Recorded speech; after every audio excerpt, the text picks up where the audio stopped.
Hey everybody, it's Savannah Taylor, the Gardenista, your kitchen garden coach. And today we are going to be covering what I call the divas of the garden. And that would be tomatoes.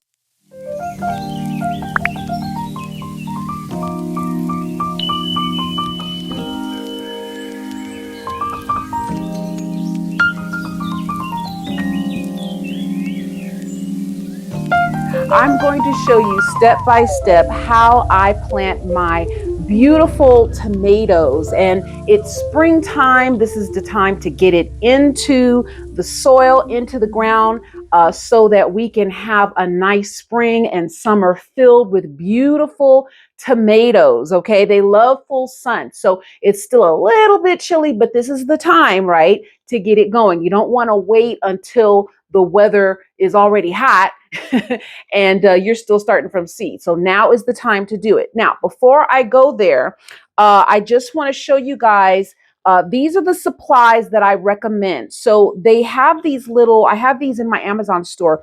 They're these little potting dishes, so that when you do start your seeds indoors, like right here, you want to put them in water, right? And I know they have some that come in color, but I just like the clear, so that it doesn't, clash with anything. You've got stuff around the house already. But this is how I start them indoors, okay? I put them in these clear dishes. They're plastic.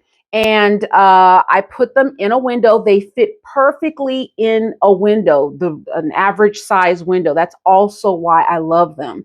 And, if you want to, you just close the shades over them or what have you. But this is how I do it. So I'm going to show you guys first. We're going to start with these that have already sprouted. And what I do is I start the seeds in these smaller pots, and then I transfer them to these larger nursery pots. And you might ask, well, why don't you just put them right in the soil where they're going to stay? And you can absolutely do that. I do it this way for a couple of reasons. Number one, you really give it the best head start so that it can start off with a smaller environment with the watering. And because if you start off in a gigantic, grow pot, then you got to water that whole thing to make sure that it's getting the nutrients, because that soil that's surrounding it is going to sop up all the water. So you might be using more water than is necessary. And then, of course, transferring it when it gets about this tall, that means the roots, and I'll show you the roots. That means it's getting a little root bound. So you don't want to leave it in there too long, because then this is going to start wilting and then it can die. So you don't want to do that. But then for the same reasons that we put it in this small nursery pot, that's why we then graduated up to the larger nursery pot. And then, of course, when it outgrows this one, when it gets, I say, maybe 3 times the size of the circumference, when it gets about that tall, and you kind of know it's outgrown the pot, right? You don't want to wait till it gets all up here and it's almost starting to fruit and it's still in a nursery pot. You don't want to do that. So when it gets about this tall, that's when I'm probably going to go ahead and transplant it to its final growing place. Okay, so these 2 pots are very handy and necessary, even if you're doing indoor gardening or outdoor gardening, so that you give your plants the best chance. Oh, the other reason why I do this, of course, is, like I said, right now I'm in California, but the weather is still pretty cold and windy, and we're supposed to get some hard rains in the next couple days. So I don't want to put my little seedling out there, right? I want to give it the best chance to get a good head start. So that's another reason why I start a lot of my plants indoors. I think I only really start my plants outdoors when we're pretty much clear of any harsh weather. Okay. All right. So let's get started. Now, another thing is these will eventually go outside. I'm not going to keep these inside, but these trays, okay, are really handy to have as well, because of course these don't fit in the little, window tray. So you want a bigger tray. All right. And again, these can go by a window until the weather kind of clears up, or if you're trying to harden off a plant, which means you take it out for a few hours of the day and then bring it back in so that it gets used to outdoors. Okay, that's another video. I'll go into that at another moment, but let's go ahead and get started with this. Okay, so these I've already filled them halfway. Okay, and what I'm going to do is I leave half the pot some room, okay, to put this in there. Now, I'm willing to bet, you know what, I think I'm going to choose this one. This one has, let's see, 1, 2, 3, 4, 5, 6 sprouts. I'm going to bring this up close and we're going to show you something real quick. You know, I get excited about roots, y'all. Hold on. Okay, I hope I have this in the camera. All right, you kind of want to squeeze it. All right, and then I'm going to take this out. Okay, squeeze it a little bit. All right, and then you're going to take your fingers. You don't want to put it right on top of the plant, but kind of over it a little gently right there. Okay, and then you're going to flip it over. And, oh, okay, we got a few little roots in there. All right, it's a little bit. All right, but we definitely know it's time to transplant it. Okay, let me put this back on here.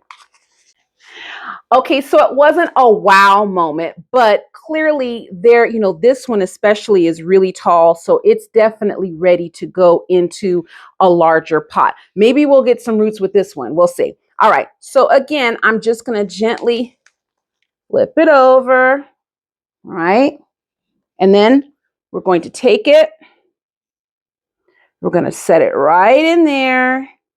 Now, some of you might be saying, well, I've seen videos where when people transfer plants, they separate all the little sprouts so that they don't overcrowd. Well, you definitely can do that. To each his own, but I have successfully grown tomatoes, and we're just talking about tomatoes. That could be true that's true for some things, but I've successfully grown tomatoes, cherry tomatoes, Roma tomatoes, what now. And these, by the way, are going to be, one of them is cherry tomatoes and one of them is beefsteak tomatoes. And off, I did not label them. I just labeled them tomatoes because we use so many different tomatoes. It really doesn't matter. But one of these is going to be cherry. One of these is going to be beefsteak. And then I'm going to show you how to plant seeds, and I'm going to do Roma on those. So whichever's your favorite, we're going to cover all of them. All right. So, but as I was saying, yeah, I could have separated these and planted them, but they're going to go in a very large grow pot, 20-gallon grow pot. So they're going to have plenty of room to spread out and share and root out underneath and everything. So they will be fine. Like I said, last summer, I think I had, oh gosh, maybe 4 vines growing in a large pot, and they did beautifully. So, like I said, to each his own. And also, I'm very careful with tomatoes because, you know, I started off this video and the teaser by calling them the divas of the garden. And y'all, I I can't stress that enough. They really are divas because you gotta be really careful. And as these grow, we'll talk more about the care of growing tomatoes. Right now, I just want to show you how to at least get it going. If you are a new gardener, welcome, okay? But I do want to let you know that hey, sorry guys, we lost audio, but the show must go on. I was basically just telling the new gardeners that, you know, growing tomatoes is a little high maintenance, but I still encourage you to try it. That's how we all learn. They're not a fast growing vegetable. So you do want to start your seeds early. And we'll talk more about the care of tomatoes because, like I said, they are a little high maintenance. Here, I was all excited to show you guys some roots, but wah wah, didn't really get the roots that I was hoping for. But definitely, it is ready to go into a larger nursery pot just because of the height. So I did transfer that one as well to a the larger black nursery pot that you see there. And here I'm getting ready to actually plant seeds in this smaller nursery pot and also placing it in the little plastic window tray there that really come in handy because those little nursery pots have holes at the end and you don't want the water running out. So I'm going to take a couple of seeds. Actually, I'm taking about 4 seeds. You don't want to do just one seed because guess what? It might not germinate. So always take more than one. If you don't want to do 4, that's fine, but definitely at least do 2 seeds to a nursery pot. They're very small. Uh, Roma seeds, beefsteak seeds, tomato seeds are pretty much all similar. And here I'm going to try and show you, they kind of show up in the camera there, but they are pretty tiny. And I'm going to take, like I said, more than one. I take about 4 seeds. And what you're going to do is you don't want to sprinkle them all on top just randomly. You do want to be a little more intentional about planting in the pot. So I'm just taking them one by one, a pinch at a time, and putting them in the soil and then gently tapping it down, maybe about 1/4 of an inch under the soil. You don't want to stick it way down in the soil. Okay, some seeds, yeah, you push them in about 1 inch underneath, but tomato seeds are pretty small and pretty light. So we're just going to put them on top, tap it down very lightly with our fingers to secure them. And when we water these seeds, we're going to use a misting bottle. If you've seen me in my other videos, I do want to encourage you to use a misting bottle. Now, I am using the watering can there, but only to put it in the water tray below so that the little nursery pot can sop up that water. And here you see me taking my photos for my thumbnails. But you guys, that's pretty much it. If you have any questions or comments or anything, please feel free to let me know down below. I am here for you if you have any questions. And this is why kitchen gardens matter, you guys. I look forward to seeing you guys again. Hope you tune in again and when we grow something else. All right, I'll talk to you later. Bye.